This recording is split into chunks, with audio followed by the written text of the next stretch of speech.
Welcome to Bad First Impression, the podcast about movies and where we meet them. I am your co-host, Devin Warner, along with my other co-host. It feels weird calling you, like your title is, like my title is co-host. I think it's other co-host. I think it's just co-host. We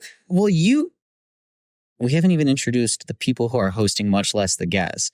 But we will figure this out before the end of this miniseries. You said you'd like me to continue introducing you, despite the fact that your status has changed from guest to co-host. But it feels weird to be like, I'm your co-host along with your co-host. Do you understand how it's like bizarre? Anyway, if you want to keep being the host, we had you had the opposite opinion last week when I was like, should I be the co-host or should I continue being the host and you be the co-host? And I'm not trying to put myself above you. Should I keep letting you guys do this or should I hop in? No, this is really important and more relevant to the film that we're discussing. I'm just kidding. No, I am your co-host, Devin Warner, along with my co-host, KeriAnn and Alex. This is a series of episodes we are going through. We are going through release order. Every Lord of the Rings film, and just kind of, here's the thing. We don't really have a solid mission statement with this series other than we did an episode covering basically the fact that we went to screenings of the extended editions of the original Lord of the Rings trilogy and then didn't have enough time to really discuss those in depth. So that's maybe another thing that we should kind of stick a pin in and say like, hey, what are we trying to see by observing all these movies, some of which were intended to be part of a franchise, some of which were previous attempts at making a franchise. So maybe we'll try and figure out an overarching like goal or theme in looking at all of these things. Our guest today is returning to the podcast. I think I called you last week Goblin of this podcast. Goblin of the podcast. Alex Campo, That's filmmaker, taking a break from the award circuit to come in here and discuss what I sincerely hope is the worst movie in this series, because I don't want to watch anything worse than this. We're talking about Ralph Bakshi's 1978 feature, The Lord of the Rings. The only movie here that's just titled the name of the property. It's very funny. Normally, I will put the year at the end of it in case there's more than one movie in the same series that actually has the exact same title, but no other movie is titled this. But I still have to put it there. It still helps in this case because you don't want to be like, oh, this is the episode on The Lord of the Rings. And then people are like, oh, I love that movie. And they just think Fellowship, basically. I would assume just all three. All three of the Peter Jackson. Oh, you're one of those 11-hour guys? Yeah. I think that this is important to delineate. We are talking about the 1978 animated film. This is the first attempt at basically releasing a Lord of the Rings adaptation theatrically. Last week, we talked about Rankin Bass's adaptation of The Hobbit, which is a cute, like if a little slight adaptation of that book. But it's a pretty slight book in the first place. But there was a TV movie, as was most of what Rankin Bass produced. This was released like fully. This was in theaters. Yeah. This was an attempt to kind of, and there was what I find so interesting about this, even more so than like Star Wars, which was released the year prior. There was intentionality for this to be the beginning of a franchise, even if it was only 2 movies, which I think is maybe what they were trying to. A recurring theme with the Lord of the Rings adaptations is the people in charge are always convinced you can trim it down to movies until you get to The Hobbit, in which case they reverse that opinion. Yes. And they're like, we could definitely make 3 movies out of this 300-page book. This movie adapts roughly all of Fellowship and about half of Two Towers, right? I'd say a little less than half of Two Towers, but the main concept point is at least kind of there. Yes, the end of this movie, it literally does end with, it almost feels like just in the middle of something else going on, you just hear the narration and it's like an end of like an episode of He-Man or G.I. Joe. There's not even that much to talk about. We're already at the ending. No. I just want to say, like, how does this movie address adapting part of a thing? Is that the ending, and this isn't telling you anything that happens, but there's an ongoing conflict that the movie just kind of I like saw this like battle starting up and I was like, oh God, is there like another 30 minutes left of this thing? There's like 5 minutes. There's like 5 minutes left of this thing. And they basically just drop what they're doing. Yeah. And I think Aragorn holds up a sword and basically Gandalf holds up a sword and basically just says, he's like, and this was only the first of the exciting adventures. And the Lord Saruman was vanquished forever. Yes. No, literally. So this was actually released with 2 endings. Oh, really? Yeah. So there was a VHS ending and a DVD ending. I didn't even know about that. 2 different. Which one was the theatrical between the two of those? I think the VHS ending. Probably, because it would be the earlier one released. So what are the different endings here? I'd love to know what the different endings are. It's dumb. Sorry. So I think so. While you're looking that up here, I really did not like this movie. Okay. I know that you are somebody who kind of lightly defends it as something that has some. I think you asked me which Lord of the Rings movie do I want to come on and talk about, and this is the one I want to talk about. This is not, and I'm not saying that because it's good. I'm saying that because I think it's the most interesting one for me.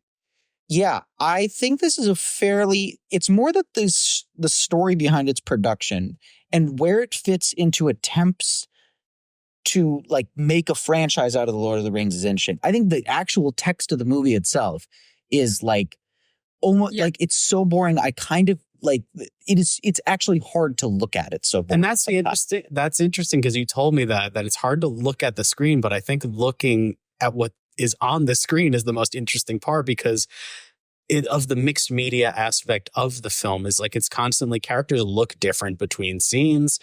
There are multiple different methods of filming the action. And I say filming because the entire film was filmed first before it was animated. Yeah. And just the inconsistencies and the ways that they got there as both a cost cutting measure and an artistic measure. Cause like, you know, the orcs, the entire film, that's just Xeroxed footage.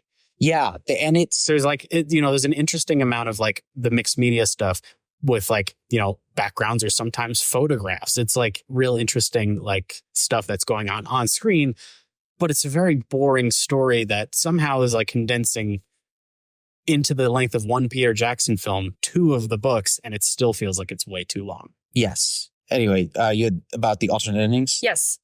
So the VHS one is way more simple. So you know that the whole discourse that they had about releasing the 2 movies. Let's talk about it for the listeners. Yeah, of course. So when it was being released, they did not tell audiences that it was going to be 2 parts. Mm-hmm. And they were upset about it. So they were like, we're going to give this a hard ending. Mm-hmm. We're not going to tell anybody because nobody's going to want to come back to see a second part of this movie. That was very, very rare at the time. Mm-hmm. I know The Godfather did it and Star Wars was about to, but it's like there weren't too many examples at that point. Yeah. Yeah. So they wanted to have an ending because also the reception of it wasn't the best when it came out. Yeah. So the VHS, the original ending, he just says, here ends the first part of the history of the War of the Ring. Mm-hmm. Yes. And that could be like, there's a second part. Yeah. Maybe, perhaps, but also maybe not. So when the DVD version came out, they were like, nope, this is it. We're done. And so it says, the forces of darkness were driven forever from the face of Middle Earth by the valiant friends of Frodo. See, I rented it on Amazon Prime, so that's the one I watched then. I remember the line, vanquished forever. Yeah. I rented it. It continues. As their gallant battle ended, so too ends the first great tale of the Lord of the Rings. That's the version that I watched. And I rented it on Apple. That's where I watched it. Okay. We all watched it legally, too. That's important to note. We did, but you can also watch this. I watched it on Internet Archive. The Internet Archives is totally legal, though. Oh, okay. All that stuff is just kind of there. Internet Archives is proving to be very useful, actually, for this series as we watch these kind of early movies that there's, I think, been very minimal interest in kind of preserving, especially in the case of the Rankin Bass ones. There's a little bit more interest in this. Mm-hmm. As we touched on, there's been a bit of a retcon with these 3 animated movies where they've gone back and said, that's actually kind of a trilogy. Like Warner Brothers, I think, has the rights to all 3 of them, or at least the rights are public domain so that they can distribute them. The 3 of these movies, as recently as 2014, received like a box DVD set where they're like the animated original Lord of the Rings trilogy, basically. And it just kind of cobbles together, 3/4 of the story or whatever. That's interesting because, Yes. this was made at a time where in the U.S., Lord of the Rings was a public domain book just due to copyright law being real weird at the time. It was a public domain book. So, it was just two different companies who were making completely unrelated films that just happened to be coincidentally telling the full story. Yes. So So that's what I wanted to ask too is what is the experience? Because I've never watched them back to back. What is the experience of going from Rankin Bass Hobbit to Ralph Bakshi Lord of the Rings? So Excited for Rankin Bass. Oh, you're excited to come back? My idea going in, and we'll talk about Ralph Bakshi and his style shortly. My conception of what I was going to think about these movies going in is that The Hobbit was going to basically be boring and uninteresting, and I was going to be like, whatever, this is just kind of garbage. And then the Bakshi movie would be probably not very good, but stylistically interesting and kind of engaging. I found the opposite to be true. Having our discussion about The Hobbit last week, I think you probably agree with me, KeriAnn, that The Hobbit is not a perfect movie or even really a good one, but it's makes some cool stylistic choices. I don't know if it's just that it's short enough that it never really grates on me. But I basically enjoyed my time with that movie. Yeah. I think Lord of the Rings still has stylistic choices. I just don't like them. I think it's because we were talking about intentionality, right? Are these done because they feel like interesting visual storytelling choices, or are these done out of budgetary necessity, basically? Yes. And that's what it feels like is the case. It is budget because 2.5 hour animated film, which is still unheard of. That is nowadays a prohibitively expensive length for I'm trying to think. It's very rare that an animated movie is that long. I think the most recent Spider-Man was 205, 210, something like that. Yeah. An animated movie getting 2 or over 2 hours is basically unheard of. Yeah. There are probably fewer than 25 to 50 animated movies ever who've gone over that length. Mm-hmm.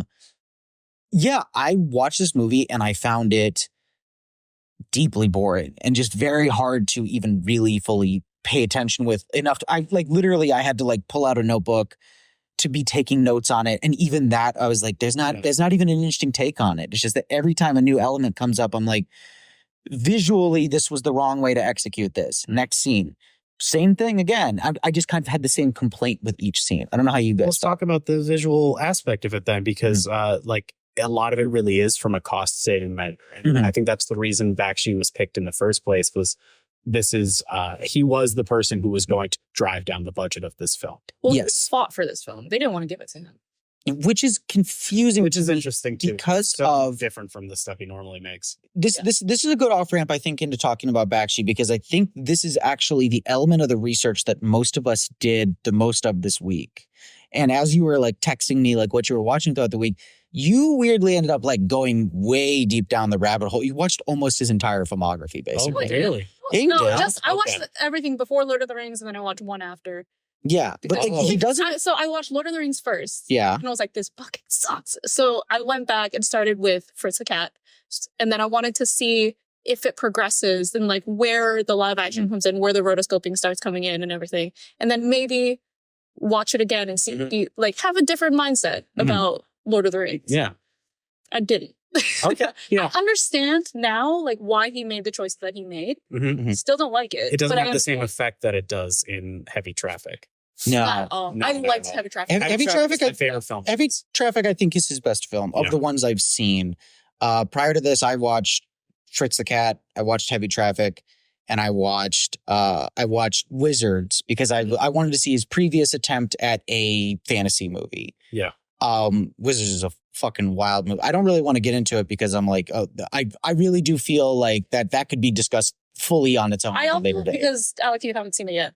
And I don't want to ruin it for you because the twist, it gagged me. It was the first 20 minutes, I was gagged. Literally, I remember you texted me, you're I'm 25 minutes into Wizard and something so fucking crazy happened. And so I actually, not long after Wizard had started, I've been 15, 20 minutes into it.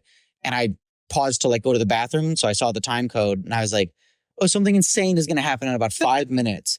And then 5 minutes later, that thing happened. I was like, holy fucking shit. And I texted, I was like, you weren't lying. This is maybe the most, I truly did not expect what happened. But knowing Bakshi's history, it makes sense. But wow. Absolutely. Wow. That's how I felt the first time watching Heavy Traffic, but I assume it's not like that. It's like, no, I would say this is more, it's less that it's like a visually interesting idea. It's more just thematically. wow, no, It's a very strange, I really don't want to spoil it for anyone. I think Wizards is an imperfect but worthwhile watch. I like it more than Lord of the Rings for sure. Yeah. But I watched it thinking it was going to give me insight into like why he would be picked to make Lord of the Rings. And I looked back and the reception was actually fairly positive at the time. And it's got fantasy elements to it. It's not fully a fantasy movie, actually. It's really more of like an apocalyptic movie. But I found it surprisingly to have so much more in common with his earlier, like more directly political work than it did with the fantasy world of Lord of the Rings, which can be fairly direct in its political metaphor as well. The ring metaphor is pretty on the nose. Yes, I think so. I mean, but that's the thing, is that I was thinking so much more of Fritz the Cat during Wizards than I was thinking of Lord of the Rings, which I was surprised by while I was watching it. Well, Lord of the Rings is also his first not a movie that doesn't have any sort of societal or political commentary. Nothing that isn't in the That's text not of the movie. his. That's not his. That's not Right. his. That's That's what I'm saying. It's well, okay. So here's let's talk about like its presence as an adaptation in filmography. Prior to this, technically Fritz the Cat is an adaptation. It's an adaptation from an Arkham political cartoon. There was actually it was a more blatantly leftist cartoon that actually the cartoonist took a lot of issue with Bakshi's criticisms of the hypocrisy of of kind of like yuppie leftists at the time in America. And he's like, this is going against the spirit of what I made. And they fight on that movie. It comes out as Bakshi's version, I think. Well, not the original writer. I don't remember his name. The original cartoonist. He didn't want the movie made at all. Yeah, no, he just, once he saw what Bakshi was doing with it, he's like, it's literally like a Starship Troopers where he's taken the work and kind of decided to use the characters in it to spit on the original intention of the work. Yeah. So the way that Bakshi got the rights was he got his wife to agree to it. Oh. And she signed all the paperwork and then he made it. So as soon as the movie came out, he immediately released a bunch of comics that made fun of Bakshi. Oh, okay. Yeah. He hated it so much. Yeah, and then what's funny is there's a Fritz sequel. It's called The 9 Lives of Fritz the Cat that has no involvement from Bakshi and no involvement from Arkham. Like Wasn't anyone significant work on that? The voice actor. Oh. That's basically it. Wow. I think. Yeah. But I haven't seen it. It has virtually no like cultural footprint whatsoever. I've never heard anybody like I never even heard of it. I found out it existed while researching like this. So I think that like there are two reasons why I think Bakshi is a choice that might have made sense at the beginning of this production. One is that Wizards is playing with some of the similar iconography, in that it is like in terms of like scope, it is a grand, fantastic tale, right? And two, going back to the cost-cutting thing, I think that this is something where we're going to run across as we talk about, especially the original Peter Jackson Hobbit trilogy. There are constant attempts to trim these movies down into fewer movies. Like Harvey Weinstein infamously like had to be argued from. He's like, it's all got to be one movie. No one's going to go see more than one Lord of the Rings movie. Eventually got argued to 2, and then finally like had to be bullied into making it a trilogy, basically. And that was at the urging of basically Peter Jackson saying, I will not excise enough stuff to trim this down to 1 or 2 movies. You got to talk about it in that episode too, but like, what is it that made Peter Jackson the Lord of the Rings director? The guy who made the sleazy puppet film beforehand. That's the thing, is this franchise keeps getting shepherded by people who are known for like openly political, kind of edgelordy. That's what's in, like like underground material. Like that's the thing. Well, and then, Fritz, then it's Rankin Bass who makes the Christmas card. yes. Fritz, yes. Fritz the Cat and Meet the Feebles, an episode, a movie we've done previously on this podcast, I don't think are ever intended to be released wide and like be enjoyed by basically everybody. Yeah. And it's really funny that those are the guys who get chosen to make this broad, far-reaching. Lord of the Rings is always intended for children to be able to enjoy it. You know, you maybe wouldn't show like a little kid it, but you know, like 10-year-olds are ideally supposed to be able to watch Lord of the Rings. Tolkien wrote them for his children. Yes, no, exactly, yeah. It's very weird reconciling this in the arc of Ralph Bakshi's like filmography, basically, because it has basically nothing in common with, I don't know, KeriAnn, you watched the most Bakshi movies this week. You kind of got Bakshi pilled over the past like I have full intention of watching 2 more. Yeah. You told me that it sounded like before this, you didn't really know who he was at all. Not at all. And then I told you, I was like, I'm going to try and fit a couple in. You were like, I'm kind of busy this week. I'll try to fit a couple in. And then you just like, it was like daily. You were like, so I watched this new one. And you just like had a new one Did you go on. as far back to watch 60s Spider-Man? Did you watch that too? No, You were showing me a screenshot, which maybe we can pull up and throw on here. There's like this old, and you're right. The second it's like you see look at it, like, oh yeah, that's Ralph Bakshi. you're like, oh yeah, he drew that. No, I started at his directorial degree. Got it. Yeah. So I don't know, like, and you're the only one who watched a movie he made afterwards. Yes. You've seen Cool World. I will say, I think Cool World is his worst movie. I haven't seen Cool World yet. Yeah. I think we're probably going to go see Cool World. We're here in New I York. would still recommend watching it. It's just insane. We're here. Insane film. We're here in New York, and the IFC Center is doing like basically like after this episode will come out. Yeah. Or no, I'm sorry. It's like maybe a week or two before this episode will come. It's their like weekly midnight series, so it'll be ongoing. So if you want to go see a Ralph Bakshi movie at midnight at the IFC, they'll be showing. It's not a complete filmography, but it's like six or seven out of like the 9 or 10 movies he made. I think it's only a couple are cut out. But how did this? You watched Fire and Ice afterwards.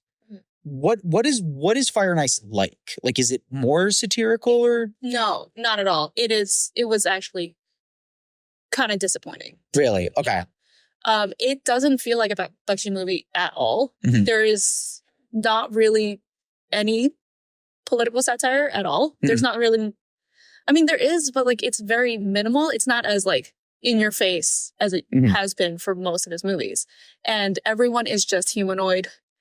And it's like, the story is not the best. I know it was created as kind of a passion project between him and his favorite animator.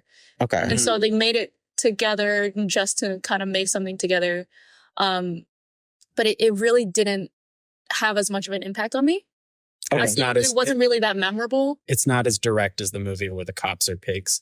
Yeah. It's like, it's really crazy that he keeps going back to fantasy as a theme in his career, which is kind of like weird because I'm like, I just don't like, I think Wizards is fun.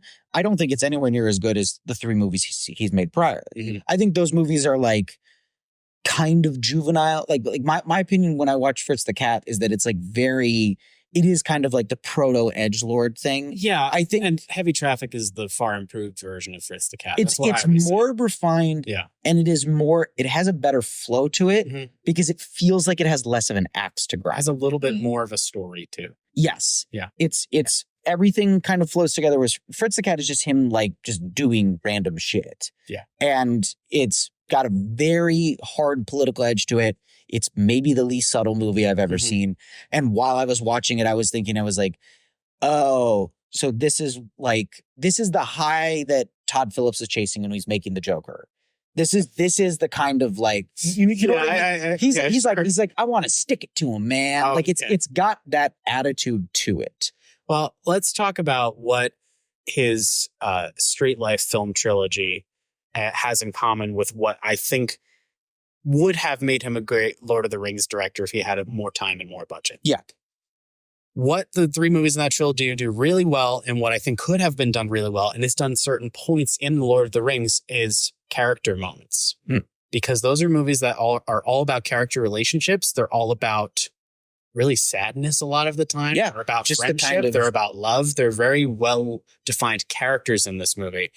And imagine this could have been a movie about the Fellowship and then getting along with each other. And I feel like we missed out on the Ralph Bakshi version of Legolas and Gimli's relationship growing over the course of the films. There was no relationship. There's No, one it's not. scene. There's one scene which is probably my favorite line in the entire Bakshi Lord of the Rings movie. It is in the Speak Friend and Enter scene, Yes. and that is the only hint we get of the Legolas relationship. There, you got Gimli saying, "Those were better days," and it's like that's just a line that was just added for the film, and it's great. Yeah. I have no connection to the characterization of anybody in this movie. Okay. I honestly, I don't. There are some I feel successful character interaction moments too. Sure. Have that. So what works for you in terms That of scene moments like works for that? me That really scene well. works for I you? wish that worked a little bit better. Sam and Frodo kind of works. There's one scene that I really love with Sam and Frodo where they're arguing and they're in a boat and they're paddling the boat in opposite directions. And that's really cute. That's like a really clever thing. Sam's design, I think, is atrocious. Hideous. It's really bad. Yeah. I agree with you that like if there's something I can glom onto, it's that I think that relationship is always so strong as presented. Yeah. It's nowhere near as good as, Sean Astin and Elijah Wood. Yeah. But I'm like, I at least like I have like a pre-existing notion of what this relationship is. Mhm. So I can at least kind of like extra textually look at it and say, I'm like, oh, but I know they're friends, Yeah. It's not really anything that this movie is succeeding at doing, but like I'll tell you what, it's not so dissonant from what the Jackson movies successfully do that I can't enjoy it for what it is, I guess. It's bad. Yes. It's very bad. Yes. To be clear, I'm not trying to like put you on the defensive. I think you just I'm going to defend them. I think you just have more patience for this movie than I do. Yeah, I have a lot of respect for the movie. I won't get into why I have respect for the movie, but I do want to talk about, because you're thinking I'm insane for this one, but there's one more scene that I think is done really well with character moments, and it's Boromir's death. Oh my God. I think it's done really well. He's hated it. I want to hear this out and then continue. That was probably my least favorite part. All right, we'll skip it then. We'll skip. No. I do want to hear that. It feels okay. So, it's kind of where like the flaw of this being two films kind of really splits apart. But it's like Boromir's death, like more so than I think in the Peter Jackson film, feels like the end of the movie. The problem is, like, it is a big moment, which unfortunately Boromir only has 25 minutes. He dies 25 minutes after he shows up in this. Yes, you really he's He's not in there very much. But when Boromir dies, it's a big scene for at least this film. It's a big scene, and it feels like the ending of a movie. And then you check the time code, and then oh Jesus, there's 45 minutes left. But I don't know. The scene feels really good, and the moment between Aragorn and Boromir works for me. Even though their real relationship isn't established at all in Fellowship. Yeah, that scene where Sean Bean is trying to get the ring from Frodo is one of the best in the movie. I think because you really see him. Because it's not like his dark impulses haven't been seeded throughout the movie. He's kind of more impulsive than everybody else. And you see him finally give into that. And then immediately, like, self-loathing kind of sets in. And he's in a situation where he's like, I should die redeeming myself because what I've just done is so horrible. I didn't say Ralph Bakshi's was better. I'm just saying. No. That's why that movie is so successful emotionally there. Yes. In this movie, it happens on such a dime switch, like literally the turn of a dime. That like he's like, give me the ring, and he's like, no, and he runs away. He just runs out of frame, and then immediately. It's not even really dramatic. Like he's like walks away from him. He walks away, and he walks back to. And then you like, I did that. And the animation on Boromir is really like nothing. Like most of the animation in this movie is quite poor. It's all just rotoscope. And you just kind of see his face like crumple, and he's like, "I'm so sorry," and I'm just like, he looks more like he has post-nut clarity than he does any actual like realization that he's done something horrible. I feel like we need to take a step back and explain how this movie was made in order to like fully Sure. paint the picture of how everything Before we works. go back down, Yeah. did you have anything to say on Boromir's death in this movie? Because you seemed to take personal offense to liking the way it's done in this movie. The whole thing. Well, I mean, it also goes with the same thing. Like, I didn't feel any emotion during this entire movie. No, I not never once. No, and I- this is a very like in a truly escapist way, really emotional series. I think you're encouraged to kind of be very hard on sleeve. And that's why I think Bakshi could have done a really great job with this if they had focused on those character moments more so. Yes. Well, because he has these Because he wonderful can do that. he has these wonderful moments of kind of like sympathy with with like helpless victims in a lot of his early movies. I forget Yeah. what you called like his original trilogy of I don't know the what you call them. They are thematically his first three features are thematically similar films, and they have similar settings. They're all set kind of like in an urban area. Mhm. I think they're all New York. I think they are all in New York, yeah. But they are. You will have these like very brief little like in Heavy Traffic, when the girl that the other guys almost bully him into having sex with on the rooftop flies off. You come back to her later in the movie. She's been hanging upside down by a foot, naked from like a clothesline, and you linger with her like very sadly for a moment Well, there. there's a lot of sadness in that movie, and I think at least in Heavy Traffic, if I had to, it's hard to pick my favorite part of the movie because like the whole last 30 minutes of it is beautiful. Mhm. But I think my favorite scene in the movie is when Michael's mother is looking at photographs. Mhm. Oh, yeah. Yeah, that breaks my heart. That scene is so sweet and just kind of sad, and Yeah. just really a lovely movie. I think the way that he did the death of, I forgot his name, the guy in the bar who was playing pool. The way that he did his death with the pool balls going in as his heartbeat. Yes. The crumb. Incredible. The crumb. The crowd. Yes, I can't. In He Heavy does. He Traffic, does. or- Yes, he does. Oh it yeah, in that the is game. Heavy Traffic. Yeah. I can't remember exactly the character's name right now. No, but that's like a really, and it's there is wanton death in some of his movies, but there's It's a lot of unnecessary violence. absolutely. But when it's a character that he's like, it's important that you feel this loss. That's like a great sequence in there. It is drawn out. It's not a very long movie, and you spend a lot of time. Yeah, you see the cracking of the 8 balls basically. Yeah. As you like are tracking his heart stopping to beat. Mhm. And so it in that way, like I do see moments like that, meaning he would theoretically be a good fit for this movie. Now you've been wanting to get into like the production and the kind of design of this thing.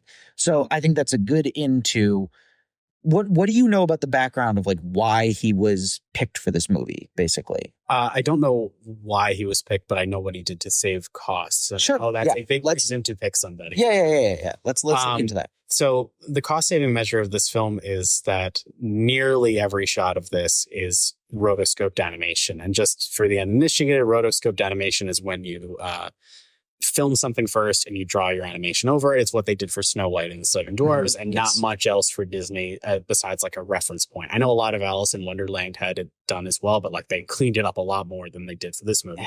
Yeah. This movie, they kind of just, draw over it to the point where like there are mistakes that the actors make and they just keep it in the film. Like Yes. Aragorn trips over his Yeah, own sword I and love falls that. down So at one point. It's so great. I love how they kept that in.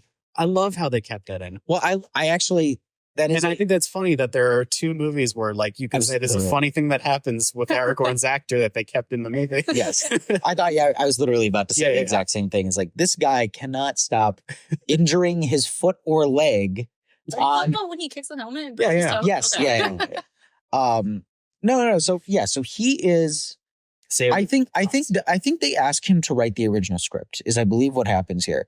And the script he comes up with is something, did you find something else in the research? I believe that he found out that somebody else wrote a script and he wanted to get that script and then he just edited it. Okay. Because the original script he turned in, I thought I heard was going to be like, it was the full trilogy and it would be like a 3.5, 4 hour feature, which is just not feasible in animation, especially in the 70s when it was that much more expensive. Yeah. I mean, I don't know if it's a rumor, but I heard there was a sex scene in that script. I've not heard this. Okay. Who would the sex scene be between? I think it was Frodo and Galadriel. What? Like during the, you might have to fact check that. When I've heard that. That might just be a rumor. when she was having like her Yes. temptation with the ring. Yes. With Sam there too? Yep. Ugh. Okay. Like it's like, I mean, You probably have to fact check that. I That's will just a say rumor. this. That does feel like something Ralph Bakshi would try and plug into this movie. Yeah. I honestly do. His movies are like, to the point of like satire, extremely horny. Yeah. All of them are. Like, it's a cool world. But I actually watched a couple episodes of, he had an HBO anthology. I really recommend checking out. It's called Spicy City. There's only 6 episodes of it, but they're set in this kind of like neo, like cyberpunk city that looks kind of like Blade Runner, but it's an analog for New York City, where like these kind of sci-fi stories take place. And that being on HBO is like licensed for. I was like, this makes like Fritz the Cat look like fucking Alice in Wonderland. It's Is it really like that? I mean, like that was an episode that was based around the main character of it was a sex worker. Mhm. So like that's licensed for there to be even more nudity because it's actually relevant to the story. Yeah. But and that episode is, by the way, basically a masterpiece. I absolutely love it. I'm happy to plug it here. I think that's available on the Internet Archives as well. Okay. So these things are findable. But yeah, he is. The more I talk about him, like his sensibilities kind of do, in a very weird roundabout way, make sense for this property. Mm-hmm.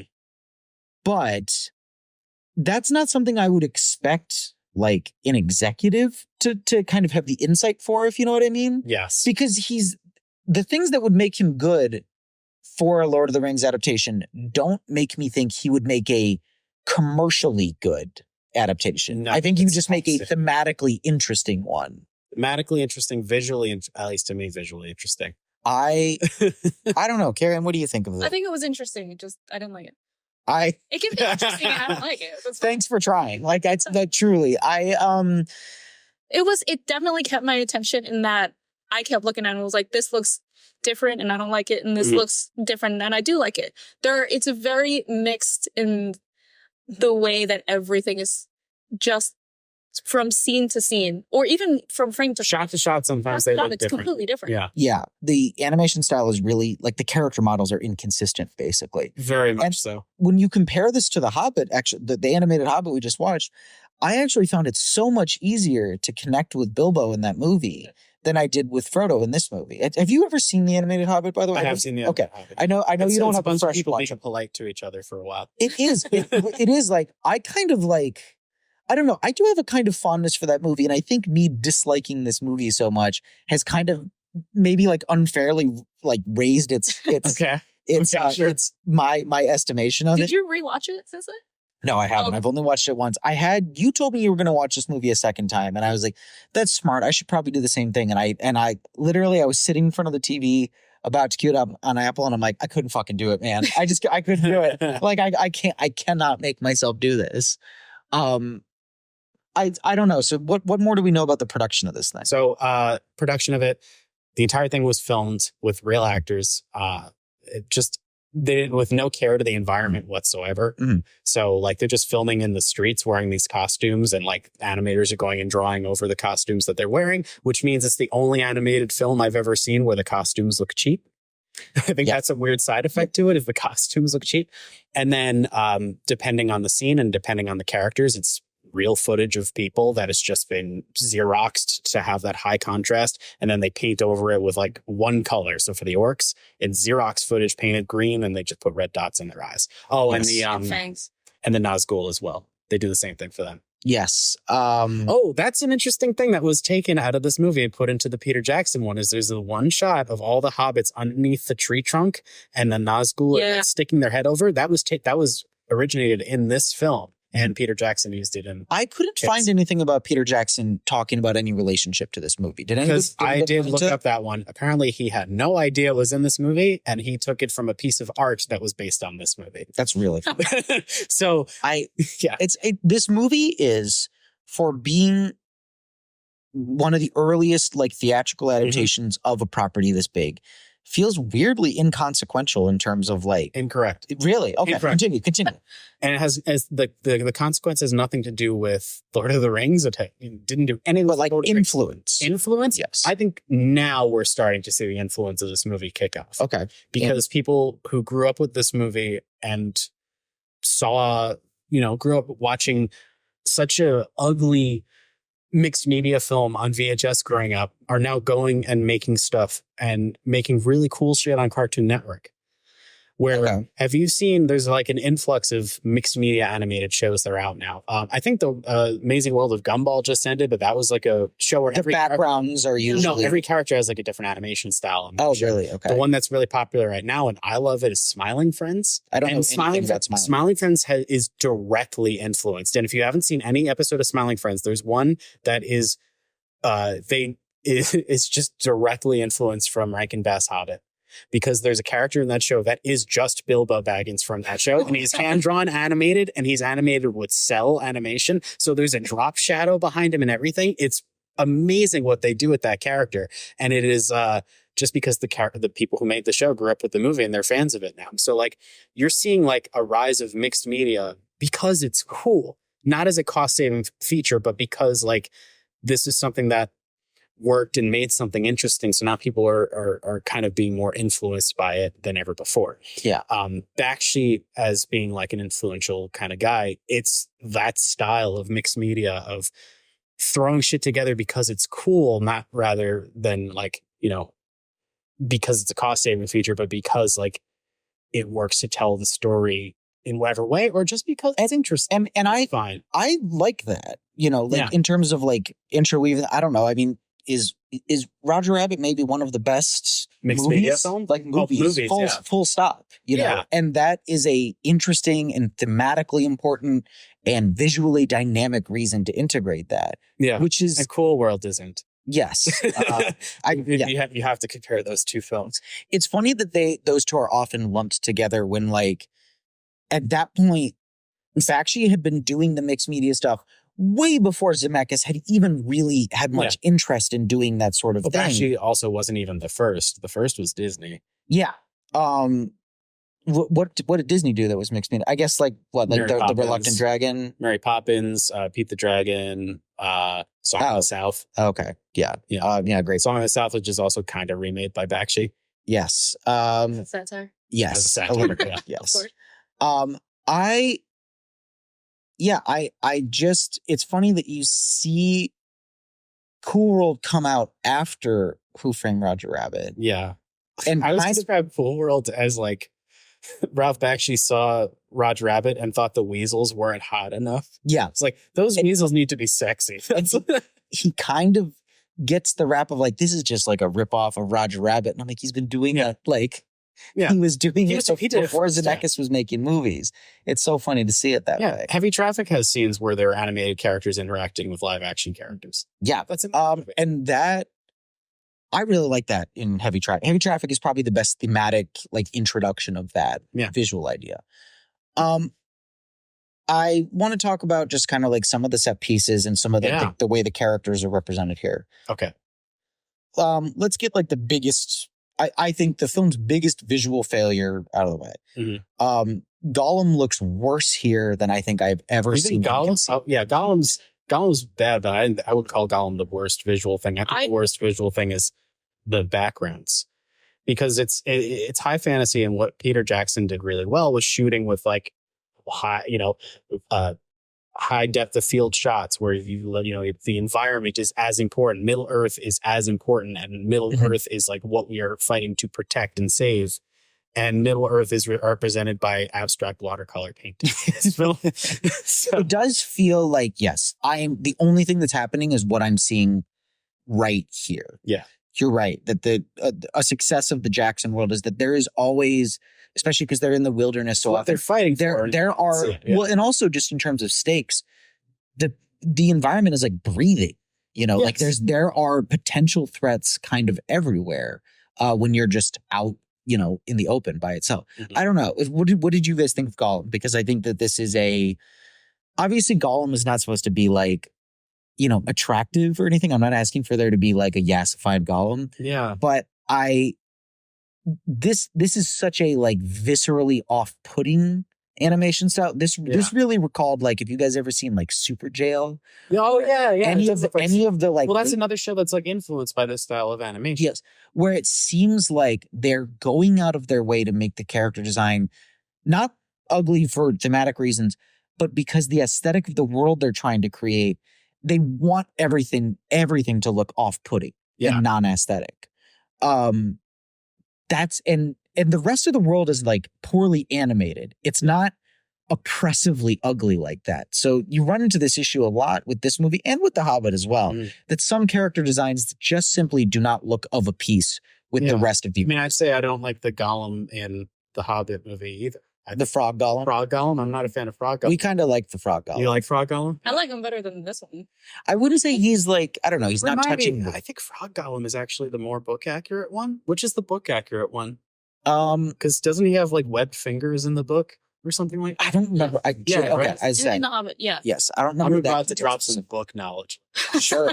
I am definitely, in terms of like relevant awareness of it, I'm the least book versed of the three of us right now. I have read them all. It's been a year or two. I read them during like the kind of COVID brain fog period where like I know I looked at every word on every page at some point. I don't know that I really processed them meaningfully. So you're going to miss out on scenes where, while it is more book accurate, there are scenes where it feels like Ralph Bakshi just doesn't understand the source material at all. And my favorite example of that is, well, first of all, let's talk about Saruman. Saruman is like the main villain of this film. Because it is only covering the first two films. You don't have time to have Sauron be a character at all. Yes. So wait, Sauron is mentioned. Correct me if I'm wrong here. Two different characters, Sauron and Saruman. No, but did they? No. I know they're two different. Bakshi film. He calls them Aruman. Aruman. Yeah. Okay, I was going to say, I wasn't mishearing that. I just want to make sure. Well, you were sometimes, because there are some lines where he calls him, Gandalf calls him Saruman a couple times.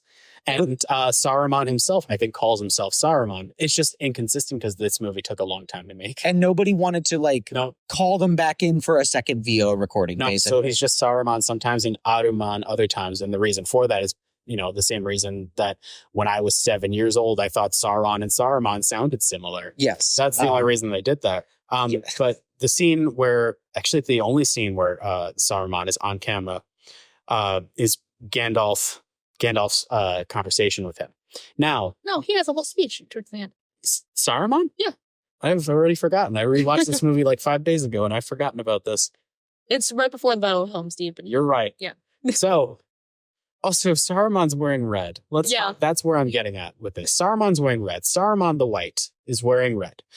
Now, in the book, there is a scene where Gandalf is talking with Saruman, and he notices that Saruman's white robe is actually woven with a whole bunch of different colors, and that's supposed to just be like a symbolic kind of thing.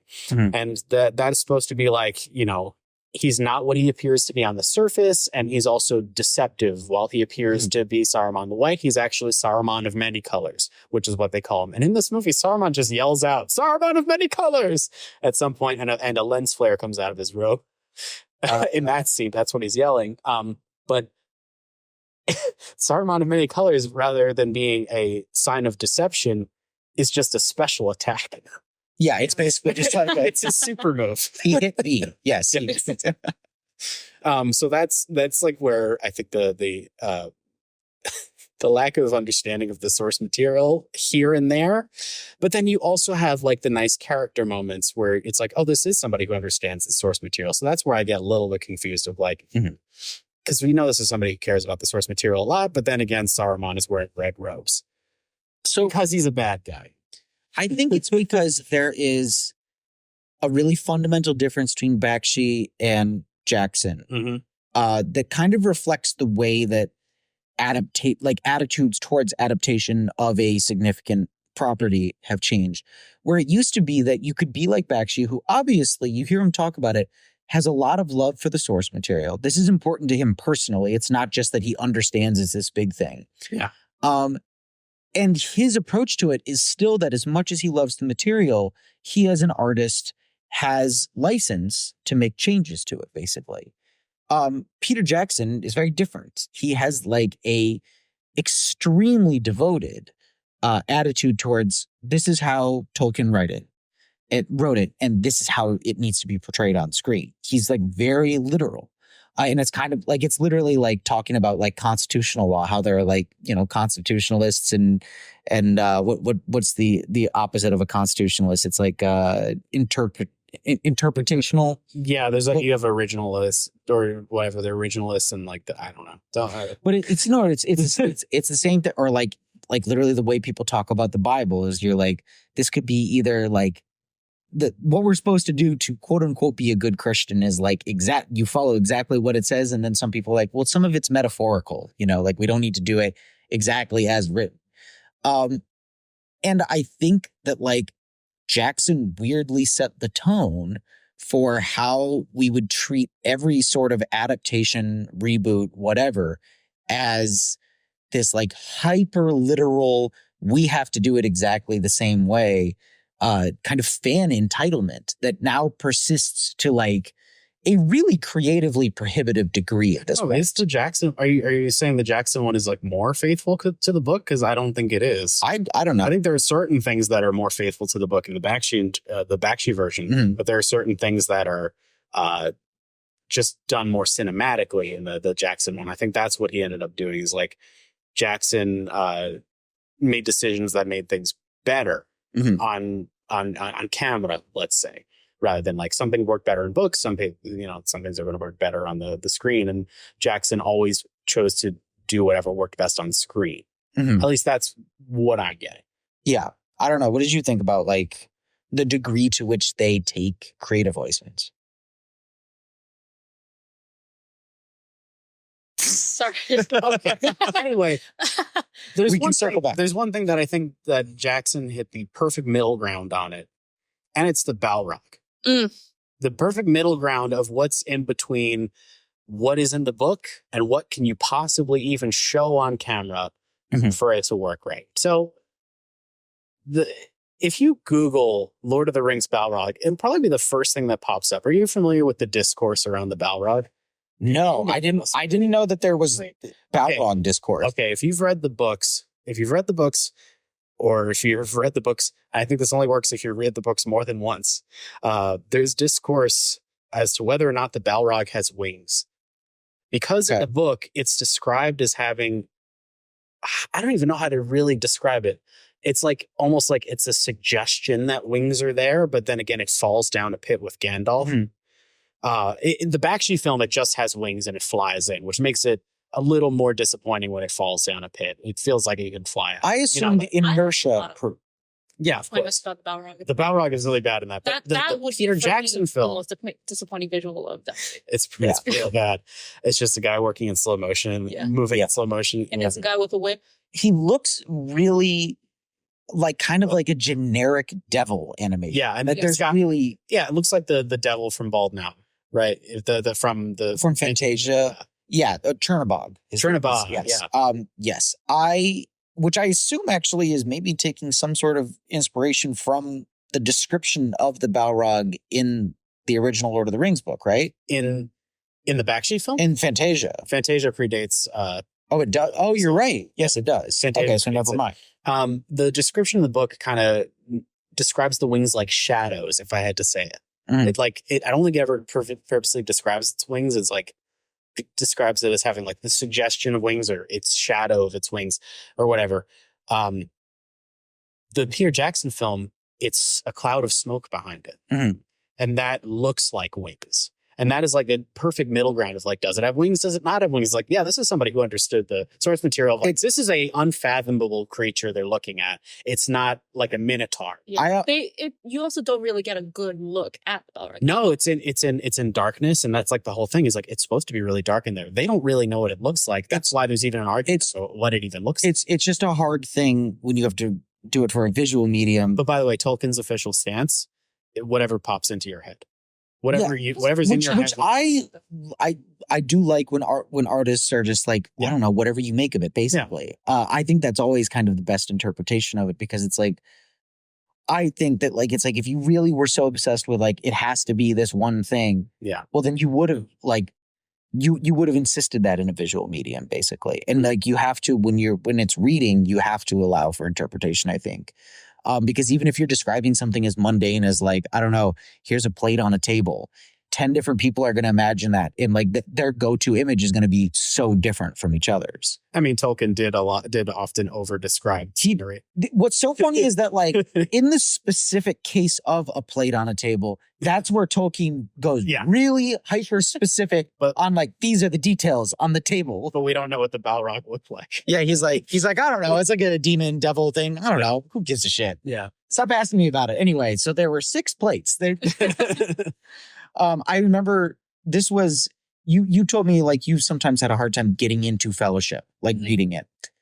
And that book does start out with about 60 pages of like, so it's really important that you know the shape and wood composite of this door frame. Yeah. And like, it's a lot of shit like that when you start out. So it's very funny that when it comes to one of the most important plot points of that first book, he's just like, I don't know.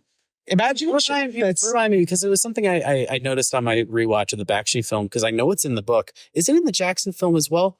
The plot doesn't start until 17 years after Bilbo's 111st birthday. It's 17 years later is when the plot starts. Is that in the Jackson film? Is that like I don't think so. I think that doesn't make any sense to put in the movie.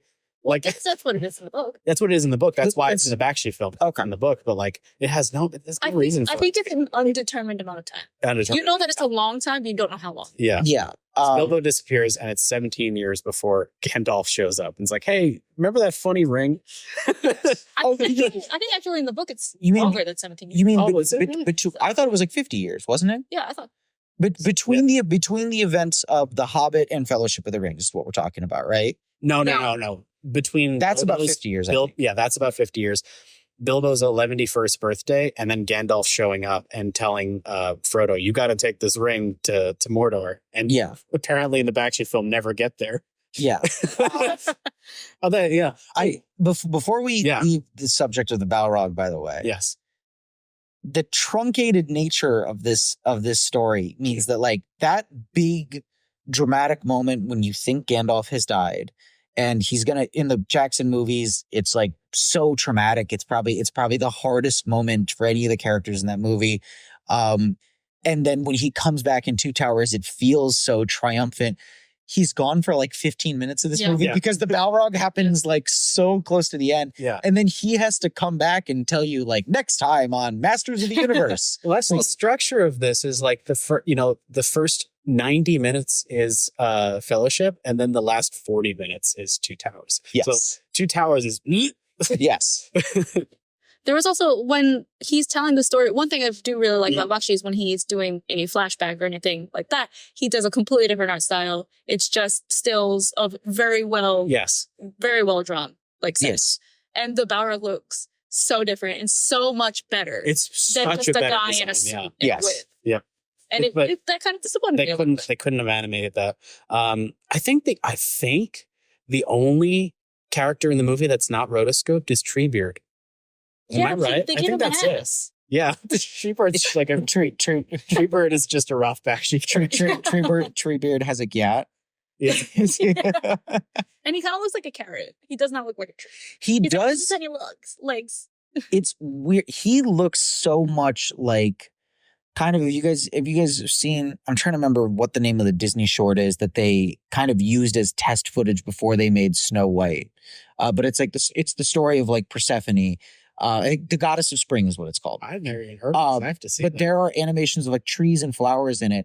And it's like that period that's between the rubber hose kind of Fleischer character animation transitioning into the more humanistic attempts at recreating people who like look like actual human beings. I love how you mentioned Fleischer because like this is a movie about rotoscoping. I think he's the one who invented rotoscoping. Yes. I'm very happy you mentioned him. And it's kind of the way that like I feel like in those like movies about like because it's so funny, like they would make stories about like Greek goddesses and you know like things that happen in nature, and oftentimes flowers and trees would be like animated characters. Yes. that's what Treebird reminds me of so much. And he loses a lot of the gravity. I mean, when you compare it to Fellowship, or not Fellowship, Two Towers. I think that CGI is maybe the visual idea that ages the worst in that movie in terms of like watching it today. I don't think it doesn't distract me, but it reminds me I'm watching a movie a little bit more, if you know what I mean. Yeah, because nothing looks as good as Gollum does in those. No, yeah. And I see it here and I'm like, that has, as much as the CGI has aged, it looks like a character with like real gravity who is presenting this like, conversational obstacle. He's got squash and stretch. Yeah. Here he's just like a cartoon. And it looks like he should be like, like doing a funny little Fleischer dance, basically. Yeah. I don't know. I don't really love Treebeard in this. It's funny. He only has 30 seconds. You know what's really funny about Treebeard, though, is that because this is a technically unfinished series, Treebeard walks off with Pippin and Merry, and they're never seen again. That's what happens. Because we never get to the Battle of Isengard. Then they pick back up. Pippin and Merry are virtual non-entities in this movie. I don't know the difference. No, I truly I couldn't. Yeah. Yeah. It's like Jackson, where one of them is the guy from Lost. Yeah. I was trying to think of. I just had another idea of. Well, let's continue of like where things get left off. Is like Gollum shows up with Sam and Frodo. They end up walking towards Mount Doom, and they're never seen again. Mm-hmm. So they're not in the ending either. But that's the thing, is that the ending, it's really not meant to be like the ending. No. But it really feels like they animated as much as they could with a certain amount of money, and then just hastily were like, "What's our last $15?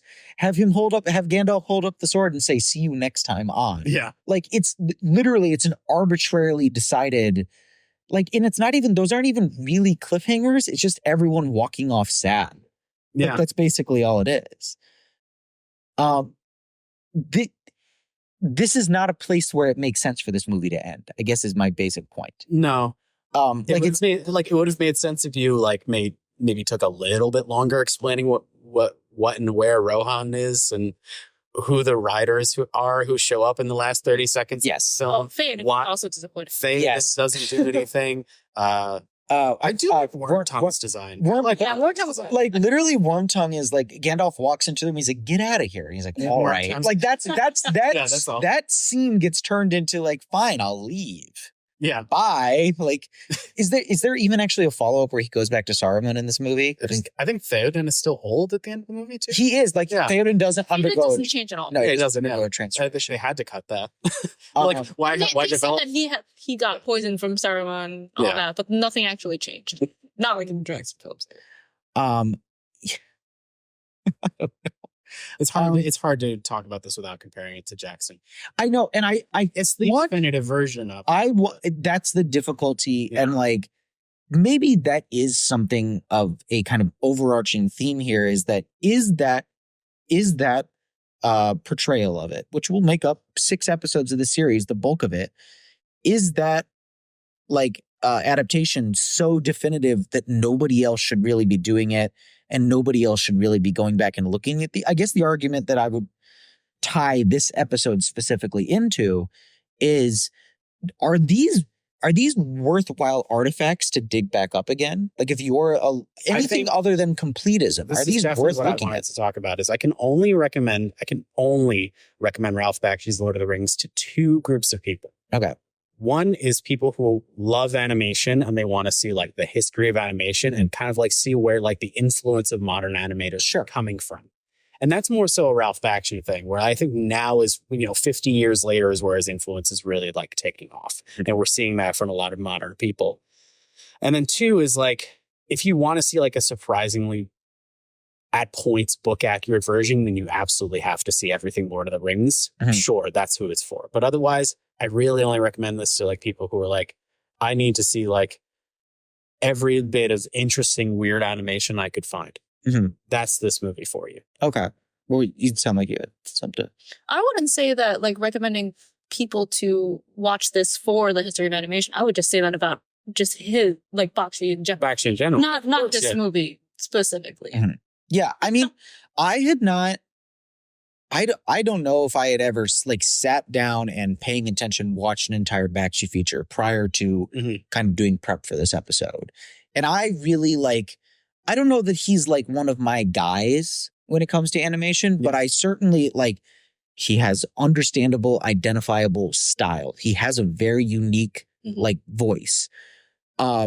I'm glad I did a not a completist, but his a deeper artistic dive. voice or his actual voice, because they're both pretty unique. Yes, yeah. His actual literal voice as well is also interesting to listen to. I think you're right. I think that this movie, there's no reason to recommend it to anybody except for a Bakshi completist, who would be, a student of animation, or a Lord of the Rings completist. And even then, I would preface it with, I know that you're going to do this. I know I can't stop you from doing this. I can't really advise it. I don't know. I just feel like this doesn't contribute enough to the themes inherent in the original story. And it's not really transformative enough. This movie does really feel like at some point, the people involved said, shit, we told someone we would finish this movie. I guess we have to finish this movie and put it out. It feels like it is done out of obligation. It feels like this is a deliverable, is what it feels like. It feels like a deliverable. You're right. Yes. It feels like a deliverable. It feels like the arch that could have been there and what Bakshi wanted to do with the movie, he just was not able to do it. And it's not like, there were rights holders. It was just the production studio, time, and budget. Yes. And the fact that he was working on other films at the time, because like this movie took so long to make that I think Wizards comes out the prior year. I think Heavy Traffic, the one after that, and Wizards, which I don't know. Do we want to even talk about the title, which I'm not saying out loud? So it's difficult because he makes these like the best way to talk about Bakshi's films is that they're complicated. Like there's a reason like he makes things the way that they are, but the that one wasn't a hit because like when you put a really ugly word like that into the title of your film, no one's going to want to go up to the ticket booth and say, I want the ticket for this one. Yeah. That's good. It remains a somewhat difficult film to talk about. All in all, a lot of his films are very difficult. Like I told you before, I'm like, I love Ralph Bakshi films, but I'll have to like do a double take, look over my shoulder to say like, Ralph Bakshi movie. I've definitely, in this conversation, if you listen back, you can find me being avoidant about saying the 10. Certainly if anybody says it, we'll just bleep it, honestly. Yeah. Like because I don't know if YouTube will let me put it on there. No, you can't say it. But it's so funny because that's how kind of political satirical work was made, is that you were just had to be that blunt about it because that was the level that discourse and knowledge of, in knowledge of like terminology. You didn't watch that. I didn't watch that. That my favorite thing about it's not that movie is you've seen the poster. Right? Yes, it's that girl on the poster who's just like she in it. She is in the film. A large-breasted blonde woman who has body paint like an American flag. Mm-hmm. I'll give you one guess as to what that character's name is, and you're right. I don't have a guess. The character's name is Miss America. Oh, okay. That's brilliant. Right. That's brilliant. I was going to say it's too obvious. And it's so obvious where like she is just supposed to represent like wealthy people. I do love his naming convention. There's a gangster character in an episode of Spicy City whose name's Stevie Cannoli. that's the well, Heavy Traffic, the main character's name is Michael Corleone. Mm-hmm. Yeah. And The Godfather just came out at that time. Well, although because he hated The Godfather. But also, I think it's... I didn't hate The Godfather. He made fun of it in a few... Yeah, he always makes fun of Marlon Brando in those movies. Okay. Wow, okay. Lost Brando found dead in a ditch. Actually, no, he would know this because he's a guy from Brooklyn. He grew up in Brooklyn, so he knows this. There's an Italian curse word that sounds like Corleone, and I have a feeling that that's why he picked it too. Corleone. It means testicles. And it's an Italian curse word. Just old people yell it. Oh, it sounds kind of like cojones. So like maybe... It's the same root. It's the same root word. Oh, it's cojones. Same root. So we didn't learn Elvish. We are learning Italian on this episode. I have a feeling that and go back and watch Heavy Traffic, and I guarantee you somebody pronounces that name that way. Just like, because Bakshi would think it would be fun. Oh, because that's the character's name. Yeah. Yeah, I don't know. I think that, like, yeah, if you want to get the full view of the franchise, or if you want to get the full view of Bakshi and therefore like animation history, Yes. then yes, this is a worthwhile detour. I don't know that I would even recommend it to somebody like that. I'd be like, if you feel compelled to watch it, you know, I understand Being Lord of the Rings. Yeah, being Lord of the Rings, yes. The rest of his movies, of the ones I've seen, there are ones I really like and ones that I just kind of like respect and admire. None of the other ones I feel inconsequential, like not worth revisiting. And I guess you're right. This movie is influential enough and it's involved in a beloved enough property that I guess you're right. It's never going to be fully inessential, you know? And I mean, like, I guess like retroactively going back, do we feel like The Hobbit does enough to be like, this is like an interesting thing within, you know, Lord of the Rings fandom? It's not just this weird kind of curio. Like, would you recommend it to somebody who you knew was a big fan? Like, I know your sisters are really into it. Would you recommend they watch? Do you think they'd like it? I think they have some fun with it. Yeah. Because it's way less of a commitment than 3-hour movies. Yeah. I think besides the animation thing, I think the existence of the Jackson films kind of helps sell this movie a little bit, where it's just like, see what it could have been. No, All respect to Bakshi, I just think this movie fell out of his grasp because, you know, he was working on 3 other films at the time. Actually, even Hey Good Looking was in production during the time. And that's the thing, is that he's working on the previous one and the next one. Yeah. So that's almost kind of more an argument for like, he's like, look, I said I would do this thing and we're going to get this turd out, you know? Yeah, but the comedian part is he fought so hard to get this movie. And I wonder if he just gets to the point after he got it where he realizes, oh, I'm never going to be given control to have this thing. There's a lot of parallels between the Ralph Bakshi Lord of the Rings. And actually, I discussed this with a guest. The episode will have aired a couple weeks ago. Max Every, who wrote like what is turning out to be basically the definitive oral history of the making of David Lynch's Dune, which is another movie that has a kind of maligned, you know, dubiously successful adaptation that has now recently had a kind of like beloved and universally accepted adaptation.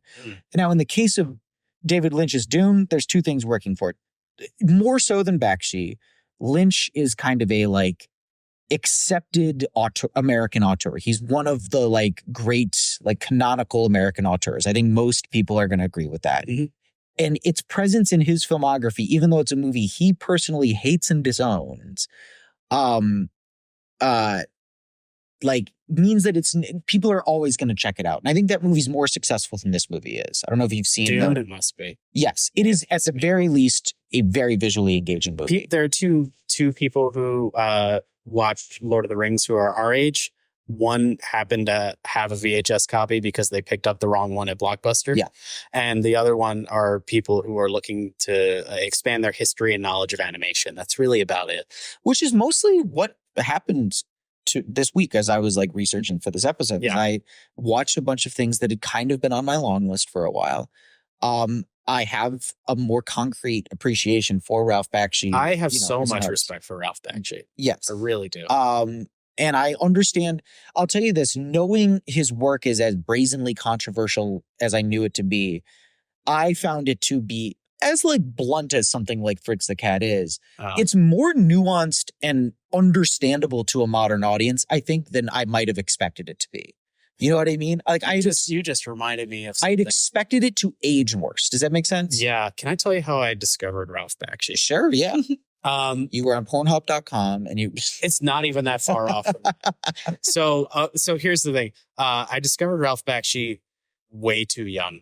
And so like, you know, you're at a certain, you know, people are, we're going to know Ralph Bakshi most likely from Ren and Stimpy. So like he was not on Ren and Stimpy. He was not really, but he was John Kay's mentor. Now, John Kay is a monster and an awful guy. And we don't have time to talk about John. No, we're not going to talk about John Kay. But I forward to our going through every episode of Ren and Stimpy series coming up next. Let me tell you about how I discovered. Let me tell you a little bit how I discovered Ralph Bakshi. So as you know, I'm a big Simpsons fan. Yeah.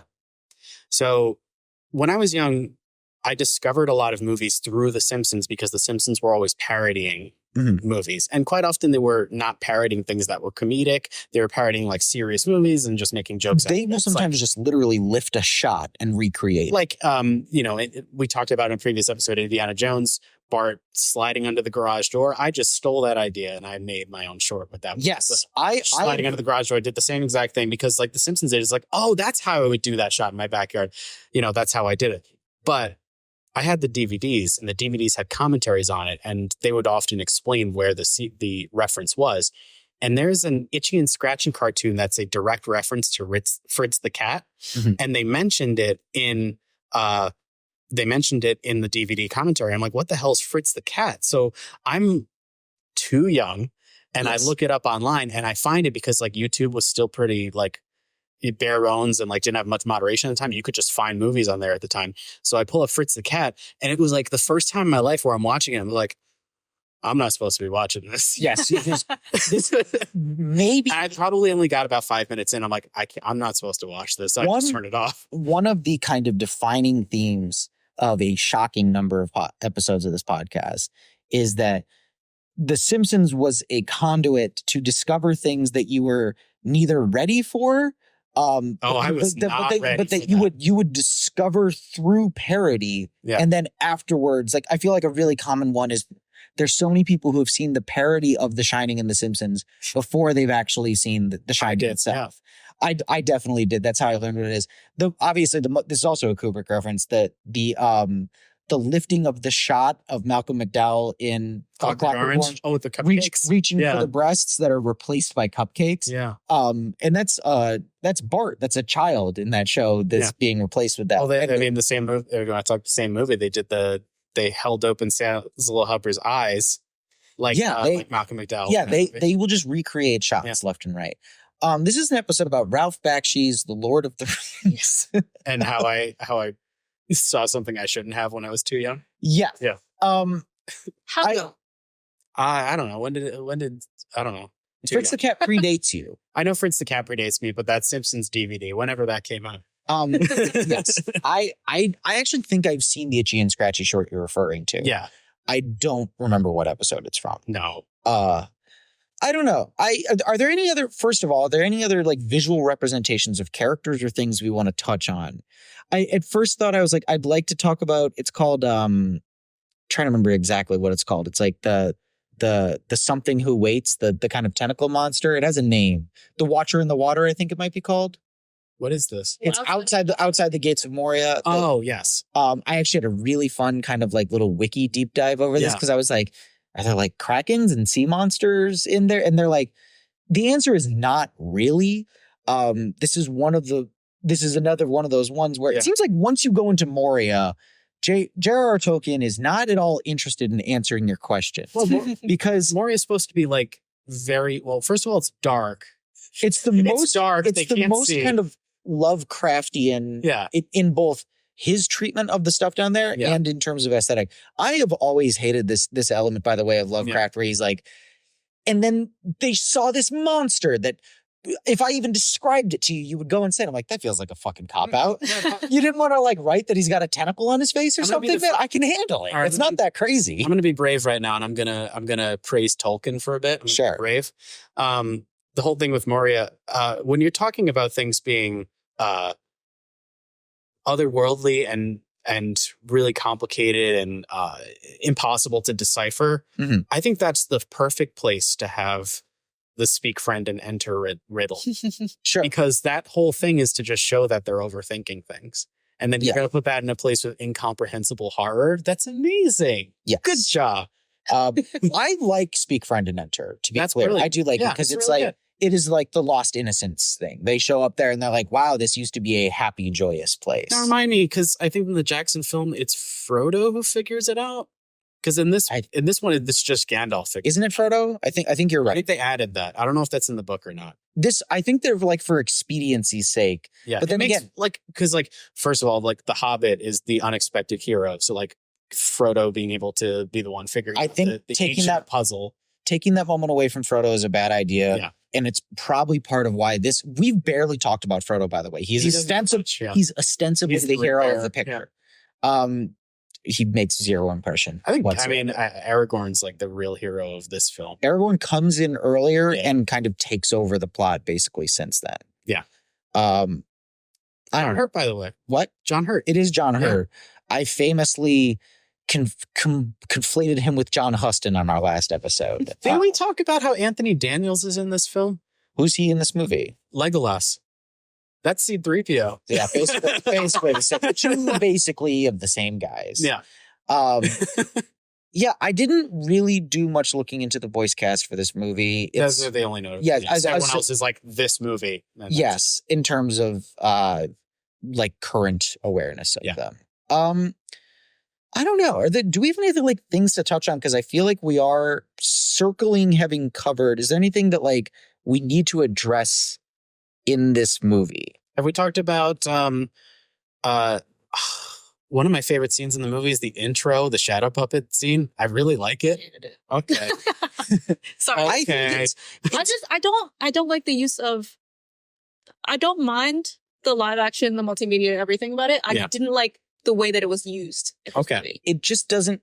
It doesn't feel like it has enough of a purpose. That's how the movie starts out. And it's kind of like, it's got this. Have you seen Bram Stoker's Dracula? Because it does the same thing, and it's one of my favorite movies.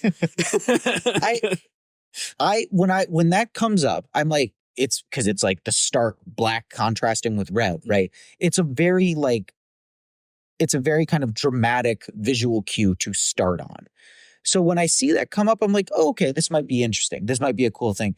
And then that shadow puppet play goes on a really, really long time. Yeah. It basically retells The Hobbit. Yeah. And I'm like, I just watched The Hobbit. I know you don't know that movie, but like, I just watched it.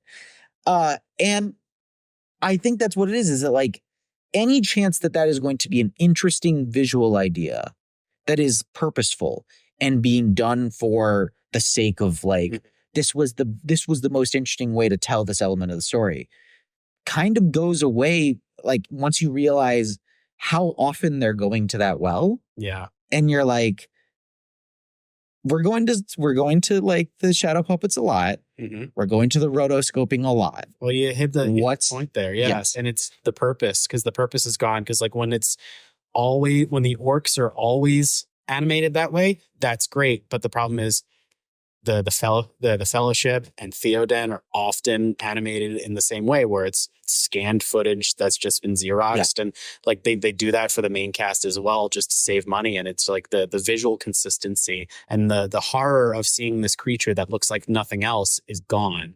Yeah. Because you have made everyone look like I shot. Yeah. I think I would have liked, I would have liked a lot better if they had not stuck to one the whole movie, but stuck to like the Hobbits or this animation are animated. They should have. They absolutely should have done that. Live. Mm-hmm. But for the first half of it, anybody who interacted with them was animated. Yeah. The second half of that goes away. Yeah. And then I think the movie was animated in sequence too. Yes. And it looks like, yes, exactly. You are losing interesting animation elements the more the movie goes on, because they're literally running out of budget and seemingly like willpower. There's something I noticed movie. The first time, and you'll have to, not that you're ever going to watch the movie again, but there's a scene where you see an army of orcs marching towards the camera, and you can actually see the box of the animation cell, and it's like flickering around, and it's like, I have never seen that before in anything. I don't know. I guess I'd say like, is this? I know the answer for you is that there's a very solid chance you would watch this movie again. I've seen this movie 3 times now. Yeah, just kind of out of basic. It's just like out of curiosity. You have some fondness for it. Interesting. And I didn't watch it growing up. It's just like interesting. Yeah. KeriAnn, would you ever, like, just for shits and giggles, would you watch this movie again? Probably not. Like, what's a scenario in which, like, no matter how far-fetched, where you're like, I would actually throw this on again. I would watch this a second time. Or a third time for you, actually. I probably wouldn't. Yeah, exactly. I think this is a great movie to put on in the background, and you don't even have to worry about like listening to it. I think what's most interesting about it is the visuals. And so if you just want to like peek up and see something interesting, that's what it is for me. There was one very small detail that I really liked, because they stopped really using the animation towards the end during the Battle of Helm's Deep. There is one part now that the animated characters and the live action characters are interacting. Yeah. There's one part where Aragorn slices a live action and they bleed in cartoon. Oh yeah, I that's so love that. cool. That's really I did like that. it's a very lot, Ralph actually. Bakshi blood. Yeah. That is kind of when that happens, you're like, whoa. It's also very It's surprisingly really- gory for like I guess it's a PG. That I feel like that happens not a lot, but like 2 or 3 times you see Yeah. that effect. I think it happens one more during the scene with like Merry and Pippin. Yeah, and it's like spaced out in a way where I'm like, I don't wish it was more of the movie. I guess I just wish he had more visual ideas like that. Yeah. And that's something really like, oh, the multimedia being here, it has provided this opportunity for this visual idea to come Yeah. through.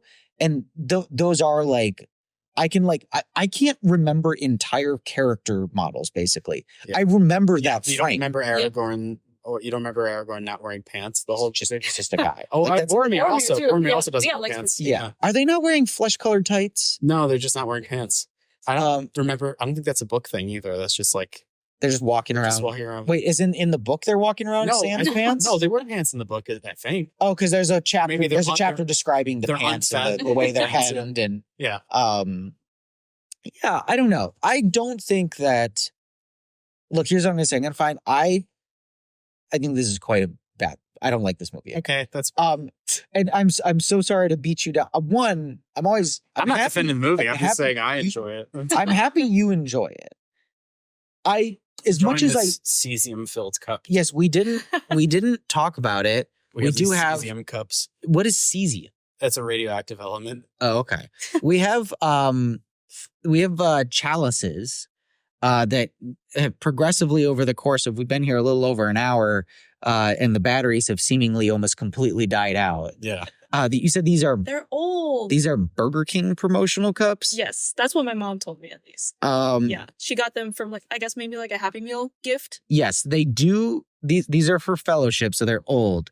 They do each have different characters on them. Yeah, well, no, never. You'd can't never, see it in person. you'd never be able to pick them up, but like in person, I like you have Aragorn and I have Arwen, and I'll turn it to the camera. You can't make out anything, but I like you said you wanted Aragorn when I was bringing him over, and I gave you Arwen. Like Yeah. that's how indistinguishable these cups are. I know we're talking about merch for one of the later movies. Yeah, that's fine. Is there any merch for this movie? I don't think there is. That's I the think thing it's. I think the best thing to come out of this movie is the legacy, and like I know there's not much of a legacy, and it's more of a Ralph Bakshi kind of legacy, but that's what I get at. I can appreciate this movie as like kind of the first swing, right? Yeah, You know, because no one tried it again until Peter Jackson, because like Yeah. we would have had to film it, and that's the other thing is like the next person to come around and remake Lord of the Rings and do the next Lord of the Rings. I think it's got to be a low budget thing because like. We've had the animated one. We've had the big budget one. We need something different. Well, I know they'll do a big budget one, but I want to see the Blumhouse version. we've talked about that. Right? I will watch that. I'd watch the I'd absolutely- Blumhouse one. A like weird like off in the corner of Mordor horror movie Maybe that cost 24, that cost $10 to $15 million. Honestly, I think would do really well. Yeah. And actually, that's a way to help a movie like that is by throwing Lord of the Rings at the beginning of the title. I think you'll get more people in it. Yeah. Now, so we've talked a little bit about how we kind of want to pair future attempts, retrospective looking back at previous attempts at like adapting this, finding new stories to tell outside of the essential. I mean, Star Wars has this problem too, where like you tell the main story in both cases in 2 trilogies, and then you're kind of like the show on Amazon, The Rings of Power. I looked it up. It is technically adapted from the appendices of Return of the King. That is the material it's adapting. Like is like old legends. I was like, oh, is it like the Silmarillion? They're like, no, it's like the Index. Couldn't get the right. Like it's there is weird right stuff. That's the like, crazy thing is the rights now because like these 3 animated films were made when they're still public domain. Well, the reason why that show is not allowed to even reference the events of the Lord of the Rings trilogy. Yeah. I think Why would it? It's way in the past. what I'm saying, they can't like make allusions to like a They can't prophecy have or something. Smeagol show up. Yeah. Yes, they can't. I don't think they can mention. Legolas can't show up. Yeah, they can't. He's the older character. Yeah, of the they two. can't. They can't do stuff like that. Yeah. But we are gonna have episodes covering the existing 2 seasons of that show. I think the agreement we've made is with the show anyway, because the episode that's more of a time buy-in is to watch a whole season. I think we'll cover currently airing 2nd season at the end of it in 1 episode. Yeah. And we'll at that point make a decision whether or not we're going to cover any more of the show, basically. I don't know if it's going to be good or bad or just plain uninteresting. Yeah. There are a couple other movies in the works. There's an anime movie coming out at the end of the year. I'm so excited to see more animated Lord of the Rings. Which I have seen. These will be really good preface for that. Yeah. I'll be really glad I'll have gone through all of these beforehand. And there's another live action movie planned right now by Warner Brothers, directed by Andy Serkis, called hilariously Lord of the Rings: The Hunt for Gollum, which really does sound like, like an episode of South Park, like it's a fake movie. Infamous video game that everyone hates. You hear about that? They made a game where you play as Gollum. Yeah, I know that game exists. Yeah. So I don't know. I feel like that's maybe something to hang our hat on here a little bit, right? Is that I think that's a great place to leave off too. Yes. Like there's hope for animated Lord of the Rings. Yeah. It's called The War of the Rohirrim. It is like an important battle in like Dwarven history, right? Like the king. Rohirrim are men. What? The Rohirrim are men. I mean, like the actual battle, maybe it's told from the point of view of a dwarf. I don't know. I'm going to have to look into this further on. There's like a dwarf king who factors prominently into the story, I think. But yeah, I think you're right. I think that like, I don't know. Even if I don't personally really like this movie, I understand. I don't think it's crazy to be like, I see enough here that I think this is an interesting watch. I don't know. KeriAnn, do you have any closing thoughts on this movie? I think my main thing was that I watched it first, then I watched a bunch of Bakshi I've never seen before, and then I watched it again. Yeah. The first time, I just didn't like it. I just straight up hated it. The second time, because I have so much reference for what he can do and what he has done, I was just disappointed. It's disappointing. I was so disappointed because I've seen the way that he can animate creatures and like things and stuff, and he just didn't do that. Yeah. And I think that was my main. I think that is the unfortunate takeaway is like, I really enjoy a lot of things about this movie, but what I really enjoy about it is the mess of the production of it and the idea of what it could have been. Yes. Yeah. And it kind of stands as, like I said, along with the 1984 Dune. I think you can actually slot Howard the Duck, which is the first live action adaptation of a Marvel character, into this category, as well as the first attempt at making something, a big budget movie. It's like making pancakes. Yes. The first one that you squirt out is like, it's weird shape. Yeah. It's always ugly. Yes. Ugly. And I think that's a good place to leave off on this. We are, next week, we're going back to Rankin Bass to do the 1980 animated adaptation of Return of the King. And you haven't seen? I've seen. I'm so jealous that I'm so upset I don't get to talk about the music in that because there's some fun music. I can't wait for you to hear that. Yeah, I don't know. I don't know anything about it, except for I did see a quote from somebody prominently involved who said we probably shouldn't have made it. Like we should. Yeah. Our guest next week is somebody who has never seen any Lord of the Rings whatsoever. She was like, I'd been talking to her about having her on for a while now. And she's like, I've never seen Lord of the Rings. If you're doing a season of that, I think I would trust you to, throw me in. So I was like, I know you like kind of weird, like pop culture detritus, like things that exist on the corners of relevancy. How about we just throw you into the series with probably, I think we can agree, the least essential entry and just see what sense you can make of the story. And that'll be next week's discussion. Alex, thank you so much for coming back. Always a pleasure to have in class. We'll have you back in this isn't really spoiling anything, but we're going to have rotating co-hosts, as we do different miniseries, people who have an interest in the focus of that. after Lord of the Rings, you'll be back in a co-host capacity. Mm-hmm. So if you like Alex Campo, good. And if you don't, I can't imagine you would be listening to this podcast at this point. You made it how long in? Yes. This is like 30 episodes or so. Yeah. But before we let you go, do you have anything that you want to plug? I mean, maybe this will shed some light onto why I love this film so much. I have a Telly Award-winning mixed media short film called Pizza Dreams. A better multimedia film than the 1978 Lord of the Rings. Yeah. You ask me. If I need to shed some light on that, yes, this movie is an inspiration for how I went about the mixed media in my award-winning short film. Yes. That will be screening at, well, actually, no, I don't know when this is airing. So maybe all the last festivals it'll be at will be there, but I'll make sure that you can have a link to go see that. But it's 3 minutes and it's not 2 hours and 15. It is mercifully short. And it's, I get to see something that is very near and dear to me, that is very much inspired by, in part, Ralph Bakshi's way of doing things.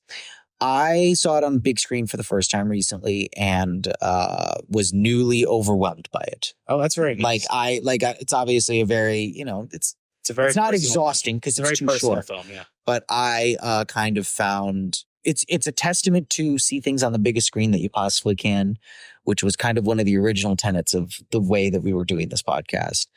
KeriAnn, do you have anything on our way out? Do you want to tell anyone to go anywhere besides social media wise? Oh, no. Get out. Get out of the studio. No, I mean, do you have anything on the way out? Any final last minute thoughts? Not particularly. No, I would. So Fandango, I think they do it every now and again. Would you go back and see this in theaters? This movie? If it was specifically in theaters. I'll tell you. I don't know if I can watch this movie again. But on the big screen. I'll tell you what.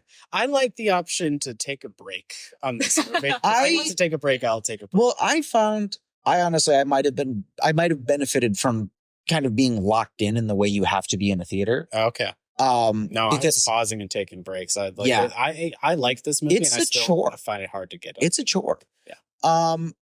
I would give it a shot in a theater. The way I feel about most movies, honestly, is I'm like, if I haven't seen it in a theater, the only movies I'm not open to are if I've seen it in a theater before and I didn't like it then. Usually that's the only scenario where I'm like, yeah, I'm pretty sure that this is just not for me. Well, keep an eye out, but I think there are a bunch of other Bakshi movies I'd rather see before that one. Yes. They are showing this as part of the IFC Midnight series. Seeing this at midnight. Let that be our closing thing, though, is like, we got to save movie theaters. So maybe everyone go find. I'll tell you what, if you're in New York and any of our discussion of the Bakshi movies we've been talking about, including Lord of the Rings, I suppose, has piqued your interest, please go see them. You might catch us at. I think we're gonna try and catch Cool World. Maybe one other. We'll see Cool World. That would be a fun one to see. Yeah. As much crap as I've talked about this movie, I am now a very big fan of Ralph Bakshi. Yeah, you got Bakshi pilled over the course of the week. I'm glad I could get people into Ralph Bakshi. Yes. It wasn't the way that I was expecting. No. But I do very much enjoy all of his other work. Yes. I mean, I think the worst movie of his besides this that I watched was Wizards, which I was like, this thing is too interesting to be considered bad. And I will watch that when I'm home now. Yes, I will say, yeah. As always, this has been Bad First Impression. You can find us on all socials at BFI Pod, except for right now TikTok, from which I was unceremoniously, without warning, and without reason, banned permanently, supposedly, according to the message. Oh, wow. It was not tied to any specific video.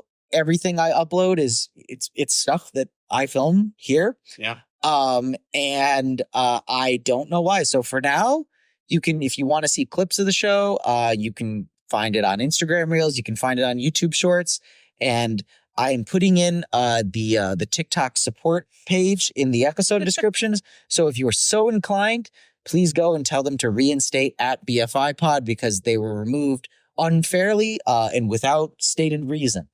You think it's a good idea for me to be starting a fight with TikTok? Yeah, you should. It's called punching up. Yeah, I think it's fine to punch out.